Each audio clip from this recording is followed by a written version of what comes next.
Sorry, what was the men's group that you were talking about? Men Going Forward, I think it's called. It's a joint enterprise. It's Dora, NDVA, and another organisation. Volunteer Centre. Is it the Volunteer Centre?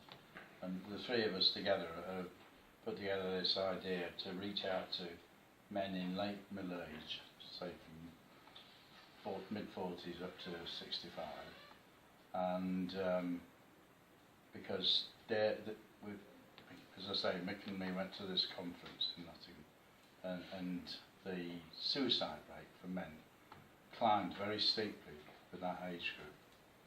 It peaked. It was a distinct peak, wasn't it? I think, and the reason being that if you lose your job in your late 40s, then the chances of finding another one are very remote, whether you're male or female, but it seems to hit men harder. Women often have a lot of hobbies that will take the place, like my wife does a lot of crafting, so that tends to have taken over her work side. Whereas men find themselves out on a limb a bit, don't they? That's unless they've got an allotment or gender like specific as well, because well, women, it is because women can find it easier. Well, I'm guessing because I'm a bloke. To talk amongst themselves, they have coffee mornings, and they go shopping. Yeah. Whereas blokes just go to the pub and get drunk. Yeah. Like, yeah. So, you know, Exactly. And that exacerbates it, getting drunk, because that alcohol is a depressant. So. You get drunk and you feel even worse about life, you know. But there's a crisis coming up, is there, in March, to do with funding? Yes, it's a good word, crisis. We've had letters informing us that the funding is not is stopping at the end of this financial year, and that we will be. Dora will no longer be known as it is now. It will not receive money from Clinical Commissioning Group or Derbyshire County Council. There will be what's called a lead provider.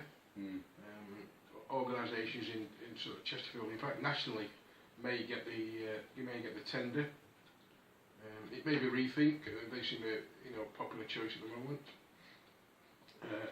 And the groups will still be able to access funding from organisations like NDVA, who are based in the Market Hall in Chesterfield. Also, there's other avenues of funding available, but it'll be scaled down. Dora won't operate as widely as it is doing now. It'll all go out to an organisation commissioned to provide services.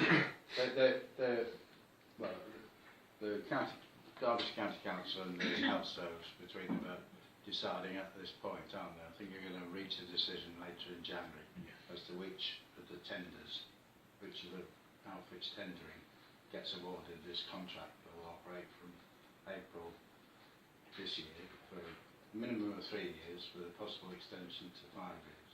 How does that impact on people who come here?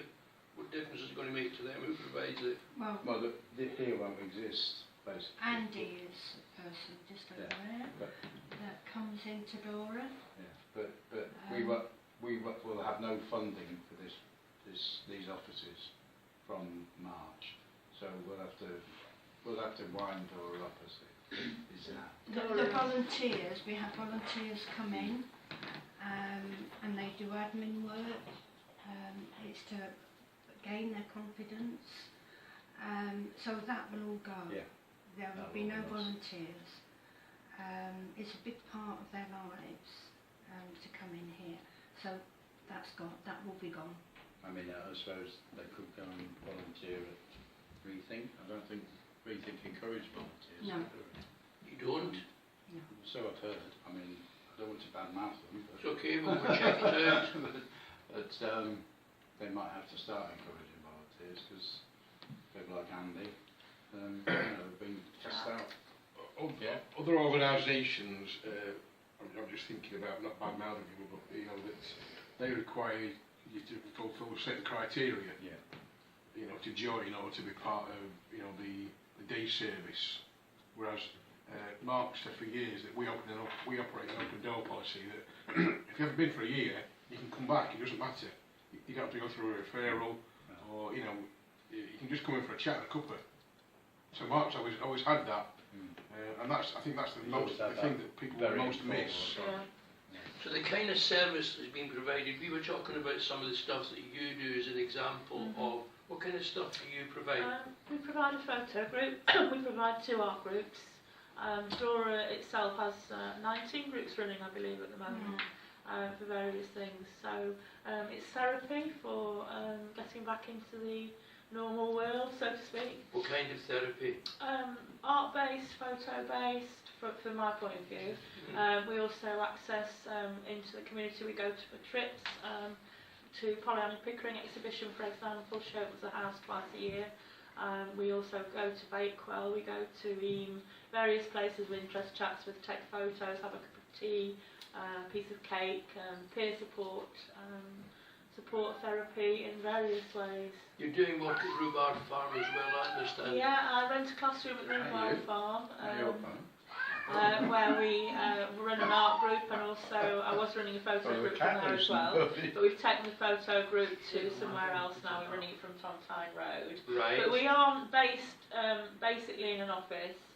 We tend to go out more into the environment, but we do have meetings at certain times in an office environment, so we can plan what we want to do and get ideas from everybody. And the object of the exercise is not simply to take photographs, it's there for purpose. It's the photograph is, if people are interested in photography, we've got a lot of equipment. We've bought good cameras, so we've got tripods, we've got a laptop, we've got a printer. We can do fundraising from that, we can do things like that, but it's also more of a therapy for getting back into society. Excellent. Yeah, and also the same with the art. So, I'm suggesting what we'll do is list the kind of people that are catered for here, and let's get a few stories about individual people and what's been happening to them. I want to learn more.